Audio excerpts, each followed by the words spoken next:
स्वामी विवेकानंद ने कहा था, संघर्ष जितना बड़ा होगा, जीत उतनी ही शानदार होगी। और इस बात को प्रूफ किया है आचार्य इंस्टीट्यूट के नीट टॉपर्स ने, जो आज हमारे साथ यहाँ मौजूद हैं। हमारे बीच हैं आदित्य सिंह, स्नेहा सिंह और अक्षर जायसवाल। सबसे पहले तो बहुत बहुत बधाई कि आपने नीट में 600 प्लस स्कोर किया है। और मेरा सबसे पहला क्वेश्चन ये है कि आपने जब अपना स्कोर देखा तो उस टाइम आपका रिएक्शन कैसा था, साथ ही साथ आपके फैमिली मेंबर्स का कैसा रिएक्शन रहा?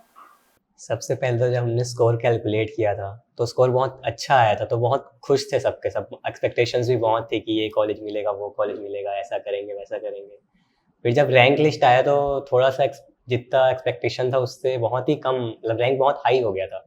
तो जो सोचे थे वो तो नहीं मिला, but at the end matter ये करता है कि मेडिकल कॉलेज मिलना चाहिए। बहुत से बच्चे थे जो बहुत ही अच्छा स्कोर करके मेडिकल कॉलेज नहीं ले पाए। तो मैं थैंकफुल इसीलिए हूँ कि कम से कम मेडिकल कॉलेज मिला, और इस बात से मैं और मेरी फैमिली बहुत ही खुश है। सीरियसली पेपर सॉल्व करने के बाद घर आई मैं और देखा मार्क्स कैलकुलेट टैली किया तो अच्छा लगा कि अच्छे मार्क्स आएंगे और मार्क्स अच्छे भी आए।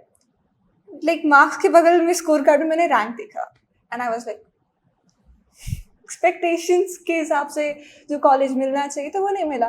बट मेरे घर वालों ने इस बातों पे सपोर्ट किया कि दे वर हैप्पी कि एटलीस्ट तुझे गवर्नमेंट मेडिकल कॉलेज मिल रहा है। एंड ये कहीं ना कहीं बहुत हेल्पफुल रहा एंड मेरे पेरेंट्स की खुशी देख के एक अंदर से खुशी आ गई। जब मार्क्स कैलकुलेट कर रहे हैं, जब मार्क्स आए स्कोर कार्ड पे, तो 600 प्लस देख के तो वैसे ही सब खुश हो गए थे, क्योंकि 600 प्लस एक अचीवमेंट था। और 600 प्लस का मार्क्स देख के बहुत खुशी हुई, घर वाले खुश हुए। रैंक देख के लगा थोड़ा दुख हुआ, but so far so good कि गवर्नमेंट मेडिकल कॉलेज मिल रहा है, तो सब लोग बहुत ज़्यादा खुश थे। All right. नीट को one of the toughest examination of India कहा जाता है, और उस टाइम पे सबसे ज्यादा इंपॉर्टेंट होता है अपने आप को मोटिवेटेड रखना। तो आचार्य इंस्टीट्यूट और साथ ही साथ संदीप सर ने आपको कैसे मदद किया कि आप अपने आप को मोटिवेटेड रखें through out the journey? Acharya institute का जो एनवायरनमेंट है वो बहुत ही अच्छा था हमारे लिए। संदीप सर बहुत ज़्यादा सपोर्टिव थे। जैसे हमारा कभी भी टेस्ट हो रहा है, कुछ भी हो रहा है, संदीप सर कभी भी ऐसा नहीं किए कि टेस्ट हुआ उसके बाद बच्चों को छोड़ दिए। हर टेस्ट के बाद संदीप सर हमेशा पर्सनली सबसे मिलते थे, सबका पेपर एनालाइज करते थे, कौन किस में वीक है, किस में स्ट्रांग है। सर जैसे कि मेरा थोड़ा फिजिक्स में वीकनेस था, तो सर बहुत अच्छे से उस पर वर्क किए मेरे साथ, मेरे को बहुत मोटिवेट किए, हमेशा मोटिवेटेड रखे कि नहीं तेरे से हो जाएगा ये वो, कभी भी डिमोटिवेट नहीं होने दिए।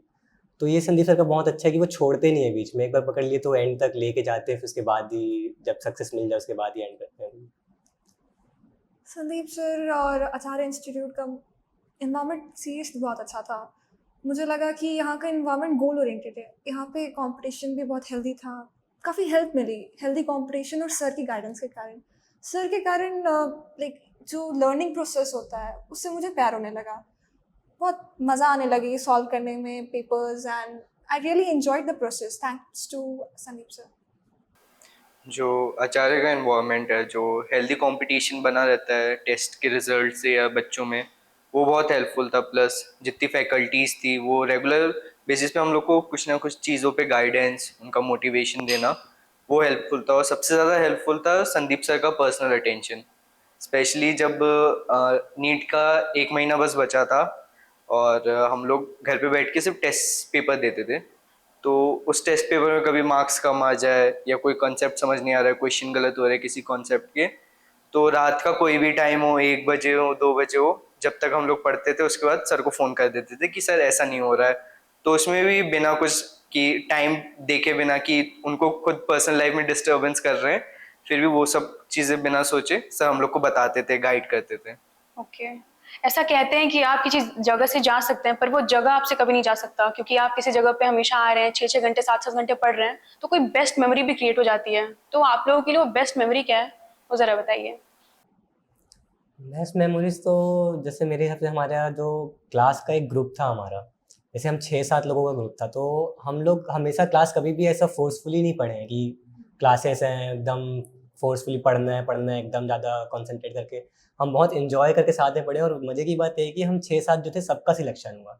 तो एक वो मेमोरी थी कि एक ग्रुप था, वो पूरा ग्रुप साथ में पढ़ा, साथ में खेला कूदा, साथ में निकल गया, कोई छूटा नहीं। तो वो बहुत अच्छी मेमोरी है मेरे लिए। ट्वेल्थ के टाइम का सीन है, हम लोग उस टाइम एक ओपन स्पेस था, वहाँ पे बैठ के हम लोग डीपीपीज और ये सब सॉल्व करते थे, जेई और नीट के बच्चे साथ में। तो उस टाइम जब सर साथ में बैठा के हमको पढ़ाते थे और फिर उनका डांटना भी बहुत अच्छा ही लगता था, क्योंकि हम इंजॉय कर रहे थे उस टाइम पे। वो एक बेस्ट मेमोरी थी, वो एक ओपन स्पेस में हम जब साथ में मिलके पढ़ रहे थे। जैसा अभी आदित्य ने बताया हम लोग का ग्रुप वाला, लाइक हम लोग की ग्रुप स्टडीज जो रहती थी, क्योंकि घंटों घंटों तक अगर जैसे किसी को कोई भी एक सब्जेक्ट स्ट्रांग होगा, वो किसी एक को पढ़ा दे रहा है, या कोई भी चीज पे जैसे आर्ग्यूमेंट हम लोग बहुत करते थे, कोई भी एक टॉपिक हुआ, हर एक के अलग अलग व्यू है, कभी कभार तो हम लोग संदीप सर से आर्ग्यूमेंट कर लेते थे किसी टॉपिक पे। तो वो बेस्ट मेमोरीज थी, क्योंकि क्लास में खड़े होके आर्ग्यू कर रहे हैं कि सर ऐसा नहीं होगा ऐसा होगा, तो वो बेस्ट मेमोरीज थी हम लोग की। ओके। नीट के प्रिपरेशन के दौरान बहुत प्रेशर फील होता है बच्चों को कि हमें इसको निकालना है, फैमिली प्रेशर भी रहता है उस टाइम पे, और उस टाइम पे सबसे इंपॉर्टेंट रहता है अपने आप को कूल डाउन करना। तो कुछ हॉबीज आपने परस्यू करी होंगी, उसके बारे में आप बताइए। हॉबीज़ तो ऐसी एज सच कुछ नहीं थी, बस ऐसा था कि कभी भी कुछ डिप्रेस्ड लग रहा है, कुछ ख़राब लग रहा है, फ्रेंड से बात कर लो। थोड़ा बहुत मेरे को गेम्स खेलने में बहुत इंटरेस्ट था, तो कभी भी जैसे मैं 3 घंटा 4 घंटा कंटिन्यूअस पढ़ रहा हूँ, तो फिर ऐसा था कि 1 घंटा मैं ब्रेक लेके थोड़ा गेम खेल लिया, तो उससे क्या है मेरा माइंड बहुत ज़्यादा फ्रेश रहता था। फिर मैं रिकंटिन्यू कर सकता था कुछ भी चीज़ों को, तो ऐसा यही था बस। Friends, to be very honest, इस जर्नी के बहुत इंपॉर्टेंट पार्ट रहेंगे, और उसके साथ हॉबीज़ अपना हल्का थोड़ा बहुत परस्यू करना भी चाहिए। लाइक मैंने तो नोवेल रीडिंग की थी, वो वन ऑफ माई हॉबी है। और अपने टीचर्स से बात करते हैं, they guide us, they really help us कि वो डिप्रेशन वाली स्टेज से वो बाहर निकालने में, एंजाइटी कम करने में एक बड़े की गाइडेंस चाहिए होती है। कोई भी स्टेप पे जैसे थोड़ा भी डिस्कम्फर्ट लगता था तो अपने दोस्तों से बोल दिए या फैकल्टीज के पास चले गए, ये सब बहुत हेल्पफुल थी। प्लस मेरे को मूवीज देखना बहुत पसंद था। मतलब अगर कुछ भी थोड़ा बहुत देर तक पढ़ रहा हूँ, नहीं समझ आ रहा है, कुछ कॉन्सेप्ट नहीं समझ आ रहा है, क्वेश्चन नहीं लग रहे हैं, तो मैं मूवीज देखने बैठ जाता था कि एक आध मूवी देखूंगा तो थोड़ा अच्छा लगेगा। ऐसा था कि मैं मूवीज बहुत देखता था। Okay. So when it comes to education, सबसे बड़ा रोल होता है इन्वायरमेंट का। तो आचार्य इंस्टीट्यूट का ऐसा इन्वायरमेंट आपने कैसे फील किया जिसकी वजह से आप इतना अच्छा स्कोर कर पाए? ये एनवायरनमेंट तो जैसे हमने मतलब बहुत ही अच्छा था, बहुत ही हेल्दी कॉम्पिटिशन था। मैं, अक्षत, शुभ्रत सब लोग बैठे हुए हैं। हम लोग कैसा था कि हमने हमारा आपस में ये है कि तेरा इतना आया, मेरा इतना आएगा।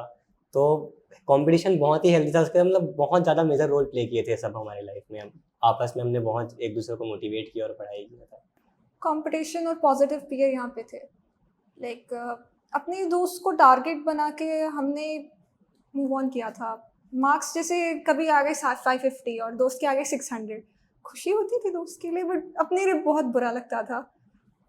बट वही हमें ज़िंदगी में सिखाया कि खुद के लिए भी मोटिवेट करो, खुद के लिए भी मूव करो, अपने दोस्त से सीखो, उससे जलो मत।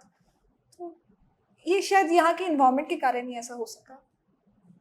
एनवायरनमेंट ऐसा कि मैं तो अपने आप को लकी मानता हूँ कि जो मेरा ग्रुप था उसमें मतलब डाइवर्स स्टूडेंट्स थे। क्योंकि जैसे मेरी फिजिक्स अच्छी है तो किसी की बायोलॉजी अच्छी थी, किसी की केमिस्ट्री अच्छी थी, तो ऐसा नहीं था कि सब अपना अपना पढ़ते थे, एक दूसरे को भी पढ़ाते थे। मैंने भी बहुत को पढ़ाया, बहुत सारे लोगों ने मेरे को पढ़ाया, और ये बहुत हेल्पफुल रहता है। क्योंकि ग्रुप स्टडीज जब आप करते हो तो ये नहीं कि सब अपना अपना पढ़े, नहीं, आप एक दूसरे को पढ़ाओगे तो आपको भी इम्प्रूवमेंट दिखेगा अपने में।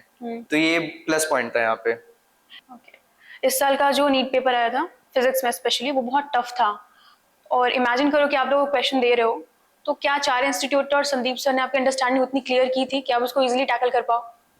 देखिए, पेपर तो वाकई में बहुत हार्ड था, बट जिस टाइप से हमारी प्रिपरेशन करवाई गई थी कोचिंग में, हमने बहुत सारे टेस्ट पेपर दिए थे, बहुत सारी डीबीपी सॉल्व की थी। उसमें हर तरीके से सर ने हमें प्रिपेयर किया था कि हमें बेसिक लेवल के भी क्वेश्चंस कराए गए थे, मीडियम लेवल के भी कराए गए थे, एडवांस लेवल के भी करवाए गए थे। तो हम प्रिपेयर तो थे उस चीज़ के लिए। अभी वहाँ बैठ के माइंडसेट क्या है, वहाँ पे क्या सिनेरियो, बहुत ज़्यादा डिपेंड करता है। कॉन्सेप्ट तो क्लियर थे, बट वहाँ क्या चल रहा है उसमें कुछ बोल नहीं सकते, तो कैसा बनता पेपर उसका तो आइडिया नहीं है। कॉन्सेप्ट स्टार्टिंग से बहुत क्लियर रखा था। संदीप सर ने बहुत हेल्प की थी 11th-12th में फिजिक्स में, प्लस टू ड्रॉप ईयर में भी था। उनके एक दो ट्रिक्स थे, जैसे ग्राफ में कैसे सॉल्व करना है कोई चीज़ें, या फिर किसी का शॉर्टकट क्या है, तो वो भी बहुत टाइम कंज्यूमिंग पेपर में हेल्प करता। जो पेपर इस साल का था वो तो ऑब्वियसली बहुत हार्ड आया था। जब मैंने भी ट्राई किया था इस बार, लाइक कि घर पे मैंने हॉस्टल में बैठ के पेपर बनाने का ट्राई किया था, तो कॉन्सेप्ट्स मेरे सर ने क्लियर करे थे। मैंने ड्रॉप ईयर में ज्वाइन किया था तो सर ने कॉन्सेप्ट्स बहुत अच्छे से क्लियर करवाए थे। मेरे सर क्लासेस में बहुत अच्छे से बताते थे। जो क्लास में क्वेश्चन प्रैक्टिस रहती थी, बेसिक से चालू करते थे और हार्ड क्वेश्चन में से फंसाने तक का ट्राई करते थे, ताकि हम लोग एग्जाम में ना फंसे ये सब क्वेश्चंस के लिए। एंड जब हम लोग का सिलेबस खत्म हुआ था तो सर ने एक चालू किया था कि सब बच्चों को एक शीट देते थे 20 to 25 क्वेश्चंस की, जिसमें पर चैप्टर्स बेसिक से लेके हार्ड तक के सारे क्वेश्चन थे। तो हम लोग उसको सॉल्व करते थे, कुछ नहीं बनता था सर के पास जाते थे। तो ये सब चीज़ें बहुत हेल्पफुल थी हम लोग को फिजिक्स में। तो आई गेस अगर इस साल बैठते पेपर देने तो उतना अच्छा तो नहीं, लेकिन मोस्टली एक बताने लायक स्कोर तो करते थे। ओके, जब आप एग्जाम में क्वेश्चन को सॉल्व करते हो और घर पे करते हो या क्लासरूम में करते हो, दोनों बहुत डिफरेंट चीज़ें हैं। तो एग्जाम में कैसा माइंडसेट रहना चाहिए ताकि आप अच्छा स्कोर कर पाओ, उसके बारे में ज़रा बताइए। एग्ज़ाम में सबसे पहले तो खुद पे ट्रस्ट रखो, क्योंकि इतना तुम प्रिपेयर करके आए हो, इतने सारे टेस्ट दिए हो, मतलब हमने ऑन काउंट 100+ टेस्ट दिए होंगे। तो खुद को ऐसा पता होता है कि तुम कहाँ स्टैंड कर, तुम कैसा कर सकते हो। बाकी सबका अपना अपना एक स्ट्रॉन्ग सब्जेक्ट होता है। तो अगर वहाँ पे बैठ के ये है कि जो सबसे स्ट्रॉन्ग सब्जेक्ट है एटलीस्ट उसमें इतना अच्छा स्कोर कर लो, इतना अच्छा तुम बना लो कि तुमको एटलीस्ट 50% वहाँ से मिल जाए। तुमको बताओ कि बाकी के 2 में 50% ही लाना है तुम्हें। तो अगर वैसा कर लोगे, तुम बहुत ही अच्छे एक सब्जेक्ट को वहाँ सॉल्व कर लोगे बैठे-बैठे, तो बाकी के सब्जेक्ट भी बहुत स्मूथली निकल जाते हैं। तो बस ज़्यादा सोचना नहीं है वहाँ बैठ के, बस बनाते रहना है, नॉर्मल टेस्ट की जगह सोचना है। बस इसको ये नहीं सोचना है कि नीट का एग्ज़ाम दे रहे हो आप। जैसे डेली आप क्लासरूम में टेस्ट दे रहे हो, घर में टेस्ट दे रहे हो, बस वही माइंडसेट रखना है कि हम जैसे रेगुलर टेस्ट देते हैं, वैसे ही हम टेस्ट को अटेम्प्ट कर रहे हैं। तो ज़्यादा दिक्कत नहीं जाएगा। लेकिन अगर तुम ये माइंडसेट के साथ करोगे कि ये नीट का एग्ज़ाम है, तो फिर प्रेशर बढ़ने लगेगा। तो बस प्रेशर नहीं लेना है। नीट का एग्ज़ाम मेरे माइंडसेट में एक बैटल की तरह था, तो मैंने अपनी एनर्जी कंजर्व करने का सोचा, आसपास की अनवांटेड बैटल्स को हटा के, जैसे ओवर थिंकिंग, एंजाइटी, ये सब हटा दिया, या फिर कोई फालतू की डिबेट में इन्वॉल्व होना, ये सब नहीं होना चाहिए था। और माइंडसेट जब मैं पेपर अप्रोच करने गई तो एकदम काम होना था। मतलब जितना आप काम रहेंगे आप उतना अच्छा दे पाएंगे, ये मेरा सोच है बस वहाँ पे। मेरे को मतलब मेरा माइंडसेट ऐसा था कि मैं जब फर्स्ट अटेम्प्ट दिया था अपना, तो मैं बहुत पैनिक होता था वहाँ पे एग्जाम में बैठे बैठे, क्योंकि पैनिक बहुत होता है। तो ये कंप्लेंट मैंने करी थी सर को, तो सर ने एक एडवाइस दी थी कि तुम जब सेंटर पे जाओगे तो आजू बाजू वाले लोगों से बात करते रहना, ताकि तुम पेपर के बारे में नहीं सोचोगे, तुम्हारा माइंड थोड़ा डाइवर्ट होगा। तो ये चीज़ मेरे लिए इस साल बहुत काम आई, क्योंकि मैं गया और मैं आजू बाजू वाले लोगों से बात करने लगा था थोड़ा। तो मैं ज़्यादा सोचा नहीं पेपर के बारे में, और ऐसे जैसे ही पेपर सामने आया तो ये नहीं सोचा था कि इजी आया टफ आया या जो भी है, मैं पर क्वेश्चन पे गया कि ये वाला क्वेश्चन में से कैसे बनेगा। ये भी नहीं सोच रहा था टफ है हार्ड है आगे क्या होगा, बस ये देखना है। मैंने ये देखा था कि क्वेश्चन में से बनेगा और कैसे बनेगा। एट लास्ट एक मैसेज अगर आपको हमारी ऑडियंस को देना होगा तो आप क्या देंगे? Most importantly enjoy the process, क्योंकि यहाँ पे तुम हो, तुम्हें फीस टफ लग रहा है, लेकिन जब तुम मेडिकल कॉलेज में जाओगे तो और मज़ा आएगी। तो इस प्रोसेस को इन्जॉय करो, you will remember this process, और प्लस तुम्हें एक लर्निंग हैबिट देगी। तो जिस चीज़ को तुम बर्डन या फिर पेनफुली ले रहे हो आज, वो तुम्हें हेल्प करेगा। सो इन्जॉय द प्रोसेस, मज़ा आएगी।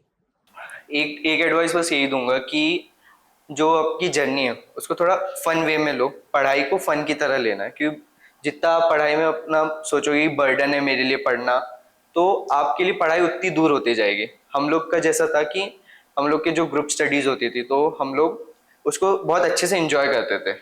कुछ भी कंसेप्ट है अगर नहीं समझ आ रहा है या किसी को कोई कंसेप्ट नहीं आता तो उसका मजाक उड़ाना, लेकिन फिर धीरे से उसको समझा भी देते थे कि ऐसा होता है। तो ये सब चीज़ें बहुत इंपॉर्टेंट है। और दोस्त अच्छे बनाओ नीट जर्नी में, अपने दोस्त ऐसे चूज करो जो आपको इस तरह हेल्प करे, आपको हेल्दी कंपटीशन दे। डर्टी कंपटीशन ना दें आप लोगों को, क्योंकि वो सबसे बुरा हो जाता है किसी की भी जर्नी के लिए। जैसे मेरा जो पूरा ग्रुप था, मेरा पूरा ग्रुप का सिलेक्शन हुआ है क्योंकि हम लोग बहुत सपोर्ट करते थे एक दूसरे को। भले अगर किसी के मार्क्स ऊपर नीचे आ गए तो उसको बोल रहे हैं, लेकिन साथ में पढ़ाते भी अपने साथ ही थे। तो ये ध्यान रखना है कि दोस्त अपने अच्छे बनाओ इस जर्नी में, और एंजॉय द जर्नी। कि आप सबने सोचा है कि नीट क्रैक करना है, तो आपका गोल है एक, तो अपने गोल को परसीव करने में जो भी प्रोसेस है उसको एंजॉय करो, कभी भी बर्डन मत लो।